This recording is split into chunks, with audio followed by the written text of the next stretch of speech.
বিষয় ডায়াবেটিস।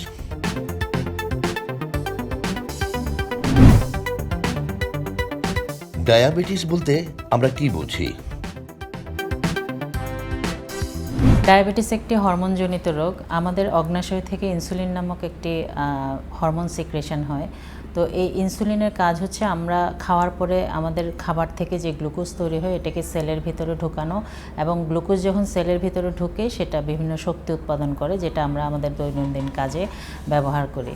তো ইনসুলিন প্রয়োজন এই গ্লুকোজকে সেলের ভিতরে ঢোকানোর জন্য। কোনো কারণে যদি ইনসুলিন ওই অগ্নাশয় নামক গ্রন্থি থেকে সিক্রেশন কমে যায়, অথবা ইনসুলিন সিক্রেশন হচ্ছে কিন্তু সেটা ঠিকমতো কাজ করতে পারছে না, তাহলে আমাদের এই গ্লুকোজটা রক্তেই থেকে যাবে, এটার সেলের ভিতর ঢুকবে না এবং এর বিভিন্ন কাজগুলো করতে পারবে না।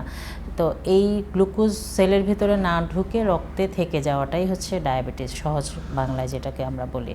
তো এই ডায়াবেটিস সাধারণত বহুমূত্র রোগ বলা হয় বাংলায়, যেটাকে অনেকে এই নামেই ডায়াবেটিসকে চেনেন, বহুমূত্র রোগ হিসেবে। কিন্তু এটা আসলে বহুমূত্র রোগ হলেও অনেক সময় বহুমূত্র নিয়ে প্রেজেন্ট নাও করতে পারে। যেহেতু রক্তে শর্করার পরিমাণ বেড়ে যায়, সেক্ষেত্রে অনেক পেশেন্ট কিন্তু ঘন ঘন পিপাসা, প্রস্রাব বেশি হওয়া এগুলো নিয়ে প্রেজেন্ট করতে পারে। বর্তমানে বাংলাদেশে ডায়াবেটিস রোগীর পরিসংখ্যান কত?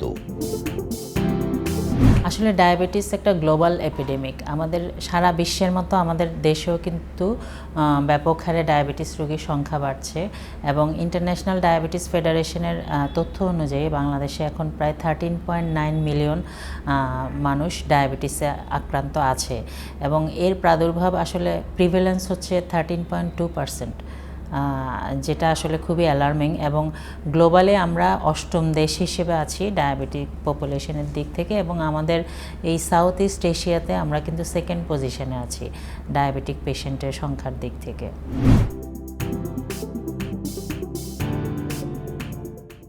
ডায়াবেটিসের কারণগুলো কি কি?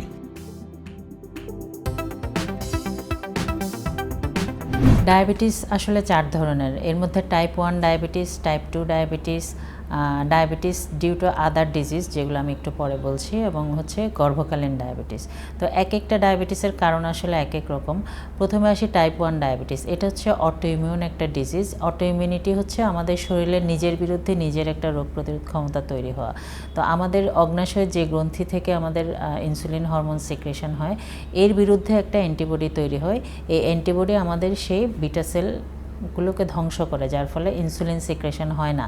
তো এই টাইপ 1 ডায়াবেটিস তখনই ডায়াগনোসড হয় যখন আমাদের এই ইনসুলিন নিঃসরণকারী সেলগুলো ধ্বংস হয়ে যায়। এটা একটা। আর টাইপ 2 ডায়াবেটিস যেটা আছে সেটা হচ্ছে মাল্টিফ্যাক্টরিয়াল। এটা একটা অ্যাকচুয়ালি কোনো সিঙ্গেল কারণে হবে এমন কোনো কথা নেই, অনেকগুলো ফ্যাক্টর এখানে কাজ করে। এখানে পেশেন্টের পারিবারিক একটা ইতিহাস থাকে ডায়াবেটিসের, সাথে পেশেন্ট যদি খুব মোটা হয়, ওবেস, বা পেশেন্ট খায় বেশি, কায়িক পরিশ্রম করে না, এর সাথে আরও কিছু মাল্টিফ্যাক্টরিয়াল বিষয় আছে, সবগুলো মিলেই কিন্তু ডায়াবেটিস, টাইপ 2 ডায়াবেটিস যেটা। কাজে টাইপ 2 ডায়াবেটিসে দেখা যায় যে ইনসুলিন সিক্রেশন কমও হতে পারে, আছে সিক্রেশন একদম শেষ হয়ে যায়নি, যেটা প্রয়োজনের তুলনায় কম, অথবা ইনসুলিন সিক্রেশন হচ্ছে ঠিকমতো কিন্তু সেটা ঠিকমতো কাজ করতে পারছে না, যেটাকে আমরা ইনসুলিন রেজিস্ট্যান্স বলে। কাজে টাইপ 2 ডায়াবেটিসের দুটো সংমিশ্রণেই সাধারণত এই টাইপ 2 ডায়াবেটিসটা হয়।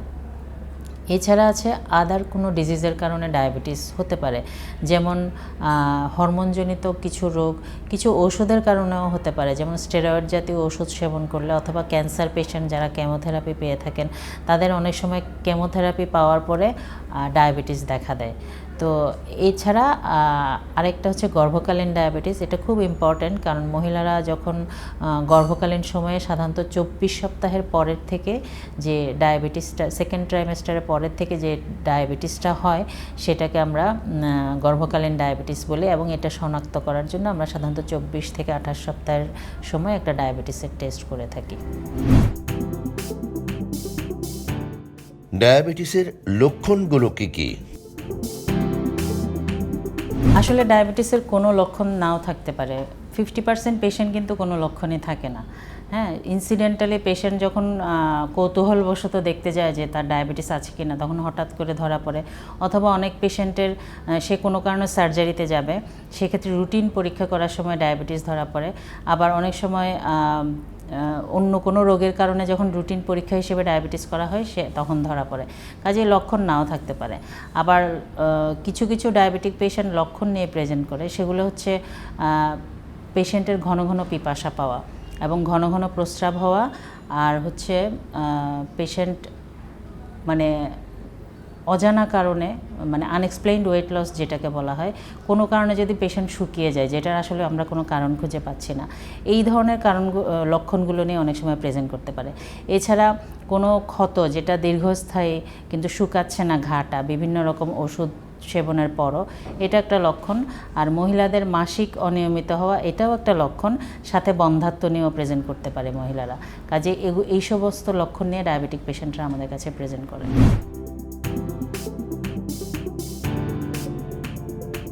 ডায়াবেটিস নির্ণয়ের পদ্ধতি কি?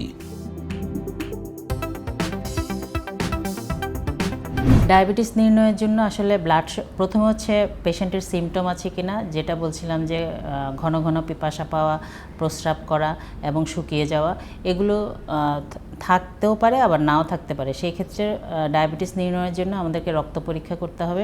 রক্ত পরীক্ষার জন্য আমরা সাধারণত ওজিটিটি করি, ওরাল গ্লুকোজ টলারেন্স টেস্ট। এখানে আমরা পেশেন্টের ব্লাড সুগার দেখি। অ্যাটলিস্ট 8 ঘন্টা খালি পেট থেকে পেশেন্টকে প্রথমে একবার রক্ত দিতে হবে, এরপরে 75 গ্রাম গ্লুকোজ খেতে হবে। গ্লুকোজ খেয়ে 2 ঘন্টা পরে আবার রক্ত দেবে। সাথে আমরা ডায়াবেটিসের একটা গড় যে পরীক্ষা HbA1c, যেটা গত 3 মাসের ডায়াবেটিস সম্বন্ধে আমাদেরকে একটা ধারণা দেয়, এটাও আমরা করতে পারি। এই পরীক্ষাগুলোর মাধ্যমে আমরা ডায়াবেটিস রোগ শনাক্ত করতে পারি। ডায়াবেটিসের চিকিৎসা পদ্ধতি কি? ডায়াবেটিসের চিকিৎসায় প্রথমেই আসে লাইফস্টাইল মডিফিকেশান। আমাদের জীবনযাত্রার প্রণালী চেঞ্জ করতে হবে এবং আমাদেরকে সঠিক খাদ্যাভ্যাস গ্রহণ করতে হবে। আমাদের ডায়েটারি রিঅ্যাডজাস্টমেন্ট, আসলে ডায়েট কন্ট্রোল না। অনেকে ডায়াবেটিস হলে খুব মন ভেঙে যায় যে হায় আমি এটা খেতে পারবো না, ওটা খেতে পারবো না। আসলে ডায়েট কন্ট্রোল না, আমরা জাস্ট রিঅ্যাডজাস্ট করি। আমাদের যে ফুড হ্যাবিট, আমাদের দেশের কথাই যদি আমরা বলি, আমরা ব্রেকফাস্ট, লাঞ্চ, ডিনার, আপনি যদি চিন্তা করেন যে আমরা কি খাচ্ছি সারাদিনে, ম্যাক্সিমাম কিন্তু কার্বোহাইড্রেট। হ্যাঁ, রাদার আমাদের যে প্রোটিন দরকার, মাছ, মাংস, ডিম, এগুলো কিন্তু আমরা প্রয়োজনের তুলনায় কম খাই। কাজেই রিঅ্যাডজাস্টমেন্ট বলতে বোঝাচ্ছি যে আমাদের কার্বোহাইড্রেট কমিয়ে আনতে হবে, প্রোটিন আর একটু বাড়িয়ে দিতে হবে। এভাবে কিন্তু আমরা প্রত্যেকটা পেশেন্টের বডি ওয়েট, সে প্রতিদিন কী রকম পরিশ্রম করে, এর উপর ভিত্তি করে, তার BMI কত, এইসবের উপর ভিত্তি করে আমরা একটা ডায়েট চার্ট দিই পেশেন্টকে। আমাদের ডায়েটিশিয়ানরা এই কাজটা করে থাকেন। তো সেই অনুযায়ী আমাদেরকে খেতে হবে এবং আমাদের এক্সারসাইজ করতে হবে। এক্সারসাইজের ক্ষেত্রে আমি বলবো যে আমাদেরকে অন্তত সপ্তাহে 150 মিনিট এক্সারসাইজ করতে হবে এবং 2টা কনজিকিউটিভ পরপর 2 দিন যেন এক্সারসাইজ থেকে বাদ না যায়, পরপর 2 দিন যেন এক্সারসাইজ থেকে বাদ না যায়। কাজেই আমাদেরকে 150 মিনিট করতে হবে এবং বাচ্চাদের ক্ষেত্রে সাধারণত 60 মিনিট করে এক্সারসাইজ করতে হয়। আর যদি রেজিস্ট্যান্স এক্সারসাইজ করি আমরা, সেই ক্ষেত্রে যেমন রেজিস্ট্যান্স এক্সারসাইজ মানে হচ্ছে ভার উত্তোলন বা এই ধরনের যে এক্সারসাইজগুলো, এগুলো আমরা সপ্তাহে অ্যাটলিস্ট 3 দিন করব। ডায়াবেটিস প্রতিরোধের উপায় কি? ডায়াবেটিস প্রতিরোধযোগ্য রোগ একটি। সাধারণত ডায়াবেটিস আমরা যখন শনাক্ত করি, এর একটা পার্ট থাকে যে প্রি ডায়াবেটিস, যেটাকে আমরা বলি যে এখনও ডায়াবেটিস হয় নাই কিন্তু হতে পারে ফিউচারে। এটাকে সাধারণ ভাষায় আমরা বর্ডার লাইন বলে থাকি অনেকে। তো এই সময় কিন্তু আপনার হাতে অনেক সুযোগ যে ডায়াবেটিসকে প্রতিরোধ করার। সেক্ষেত্রে আমাদের সঠিক জীবনযাপন প্রণালী, সঠিক খাদ্যাভ্যাস এবং এক্সারসাইজ, এগুলোই কিন্তু পারে আমাদেরকে ডায়াবেটিস থেকে মুক্ত রাখতে। এবং আমাদের আরও একটা জিনিস চিন্তা করতে হবে যে ডায়াবেটিসের যে প্রাদুর্ভাব, বা আমি যে বললাম যে ডায়াবেটিসের এপিডেমিক আকারে বেড়ে যাচ্ছে, সাথে কিন্তু আরও একটা এপিডেমিক, ডুয়েল এপিডেমিক আমরা এখন ফেস করছি, সেটা হচ্ছে ওবেসিটি বা স্থূলতা। কাজে কোনোভাবে যেন আমাদের শরীরের ওজন, আমাদের যে হাইট অনুযায়ী যে একটা টার্গেটেড ওয়েট থাকে, এর বাইরে যেন না যায়। এটা কিন্তু খুব সচেতনভাবে আমাদেরকে খেয়াল রাখতে হবে। আমাদের আইডিয়াল বডি ওয়েট মেনটেন করতে হবে। সেজন্য সুস্থ জীবনযাপন প্রণালী, সঠিক খাদ্যাভ্যাস এবং ব্যায়ামের কোনো বিকল্প নেই।